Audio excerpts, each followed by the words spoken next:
What's up, everybody? Yeah. Give it up for our host, Nick R. Nick R. Yeah, we got it. Nah, Nick's really good people, man. He really is. But I swear to God, that dude looks like Hitler reincarnated. Look at him. He does. Like, he's good people now, but back in his past life, that nigga was killing some niggas. I'm just saying. I'm just saying. My name is Texas, aka Danny Michael. And as you guys can see, I am mixed. I'm black and white, half-breed, mulatto. And some black dude convinced my mama to go into the chicken coop and took advantage of her, and here I am. Yeah, that's a good racist rapist joke for you. Yeah, try to say that 5 times fast. I'm glad you guys like that joke. I said that joke in South Carolina about a month and a half ago, and a lady in the audience screamed very violently, "There's nothing funny about rape!" And I was like, Jesus Christ, lady, of course not. Like, it's fucking horrible shit. Like, you're a piece of shit if you're fucking raping people. Like, you women need to stop doing that shit. Like, it's horrible. Yes, in my world, it's women are raping people. It's called equal opportunity. But nah, I was like, of course, lady, rape is horrible, but you're at a comedy club. Like, the shit can be funny. Just take it. Shh, just take it, girl. Just take it. Yeah. So I was like, look, lady, of course rape is funny. Have you ever seen Bill Cosby? That was the funniest rapist ever. Yeah, the crowd went berserk, It was like Heckler Zero, Comedian One. Like, I raped her with that joke, I did. Now, I'm on the extreme sides of black and white, I really am. Like, my mom's German, she's blonde hair, blue eyes, like she's white as shit. Like, she would be Hitler's golden child, you know what I mean? Like, my mom is so white that Duke Energy uses her for future studies for solar panel. Like, that bitch is white, like she's out of sight. And then, like, my dad, he's super black. Like, my dad's really black. Like, he just was never there. He just was never there. Jesus. Like, the day I was coming out of the womb, he went to step outside to get a jar of pickles and a pack of Newports and just never came back. Just never came back. I was like, damn. Like, I remember the day clearly, too, man. I was sitting in the hospital room looking outside the window, sucking on my mom's nipple, like, nope, white dude. Yeah, I was sucking the shit out of that nipple, but yeah, it wasn't him. He didn't come back. He didn't. It is kind of cool being mixed, though. It's like a yin and yang. I got to balance that shit out, it's like, I have really, really good health insurance and shit like that, but like, I can't get a loan on a house, you know what I mean? It's like,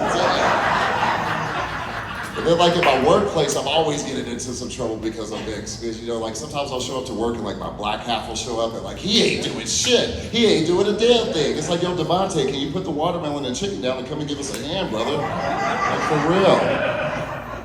And then, like, my white half will show up and he just fucking creates all types of problems because, he's being all productive, real helpful, full of information. Like, getting employee of the week and shit like that. Like, setting all these standards and expectations that my black half just can't meet, It's like my white half is creating a conflict of interest within myself, within my workplace. It's like, damn, why don't you chill out, Kevin, and smoke a blunt or two, dog, with all that extra shit, like, for real. But no, it's not like always you have like a good and bad trait being mixed. Like, sometimes I end up with like 2 really good traits, you know what I mean? It's like I'm really, really smart and I got a big dick. Like, I came out pretty good, man, I did. You see it, I figure we talk about the elephant in the room, you see it. Look, I know that's a corny joke, but if you look at my camel toe, you can see that shit. You see the resemblance. Hey, fella, eyes up here, guys. Eyes up here. He's like, yeah, I see it. Calm down now. There are some perks being half white, though. I'm telling you, there are some really good perks. Like, sometimes when I'm at the park and I'm walking behind a white lady, I have a 50-50 chance that she won't turn around, because she feels safe. You know what I mean? Like, that's a good feeling, man. That feels good. That feels real good,